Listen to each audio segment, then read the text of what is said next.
कई बार ऐसा देखा जाता है कि मरीज का ब्रेन डेड हो जाता है। ये कौन सी स्थिति होती है और इसमें सर्टिफिकेशन कितना ज़रूरी है? इस पूरे मामले पर बात करने के लिए हमारे साथ डॉक्टर संदीप कुमार हैं आरएमएल से।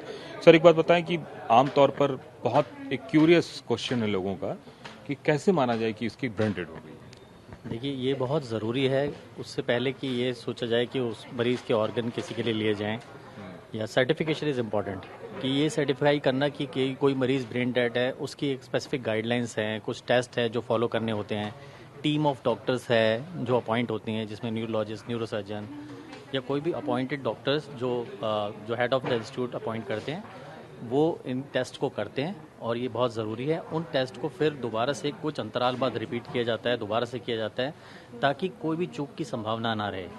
एक बार अगर हम ब्रेन डेड की बात करें तो सबसे पहले ये बताइए कि कौन कौन से डिपार्टमेंट के डॉक्टरों की टीम बनाई जाती है? देखिए, ये ज़रूरी है कि ये समझना कि इसमें सबसे ज़्यादा रोल आता है हेड ऑफ द इंस्टीट्यूट का, जिसमें अगर हम टर्शरी केयर हॉस्पिटल्स की बात करें, बड़े अस्पतालों की बात करें जहाँ पे स्पेशलिस्ट या बड़े डॉक्टर्स अवेलेबल हैं, वहाँ न्यूरोलॉजिस्ट होते हैं, न्यूरोसर्जन्स होते हैं, एनेस्थीसिया की फैकल्टी होती हैं, और भी डॉक्टर्स इंक्लूड किए जा सकते हैं। लेकिन शर्त ये रहता है कि वो ट्रांसप्लांट में से संबंधित जो डॉक्टर होते हैं वो उनमें से नहीं होने चाहिए, और ऑर्गन रिट्राइवल में से नहीं होने चाहिए। मतलब वो उस डिपार्टमेंट से अलग डॉक्टर होंगे जो इस प्रक्रिया में इन्वॉल्व नहीं होंगे, मतलब ताकि जो वो निष्पक्ष रूप से ब्रेन डेथ सर्टिफिकेशन कर सकें। ये बहुत इंपॉर्टेंट है। ठीक है, तो उसमें क्या कि सभी डॉक्टरों को एक साथ भेजा जाता है जांच के लिए, या अलग अलग पहुंचते हैं ये लोग जांच के समय? देखिए, ये एक टीम वर्क है।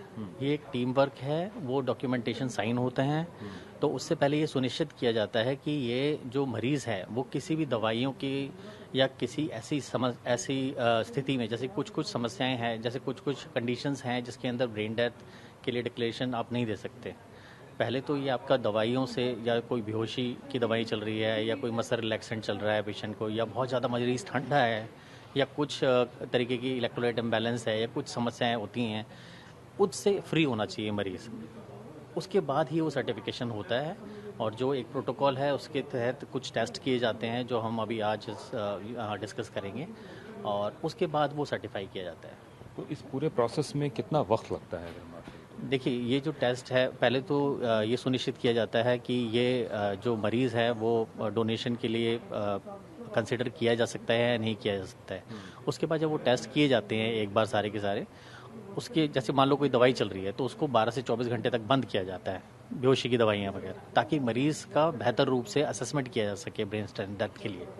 उसके बाद ये सारे जब टेस्ट हो जाते हैं तो एक टीम ऑफ डॉक्टर साइन करती है उसको, फिर वो 12 घंटे के बाद दूसरी टीम ऑफ डॉक्टर दोबारा से टेस्ट करेगी और दोबारा से डॉक्यूमेंटेशन करेगी, ताकि कहीं कहीं गलती की संभावना ना रह जाए। तो मतलब एक तरह से कम 24 घंटे लगते हैं ये तय करने में कि किसी मरीज का ब्रेन डेड है या नहीं? हाँ, अमूमन इतने लगते हैं, लेकिन ज़्यादा घंटे भी लग सकते हैं, क्योंकि ये बहुत थोड़े से टेस्ट जो होते हैं ना, उसमें कुछ समय भी लग सकता है करने में, या कुछ फैलेसीज आ जाती हैं तो वो रिपीट करने की ज़रूरत पड़ती है। तो इसीलिए ये ज़्यादातर तो 24 घंटे के समय में हो जाता है, लेकिन इसकी तैयारियाँ पहले से करी जाती हैं। और एक बार मरीज का ब्रेन डेड हो जाए उसके बाद ऑफिशियल प्रोसेस क्या है? देखिए, ब्रेन डेथ का मतलब है कि ब्रेन में इरिवर्सिबल डैमेज हो गया है। इरिवर्सिबल डैमेज हो गया है, उसके बाद तो वो रिकवरी पॉसिबल नहीं है।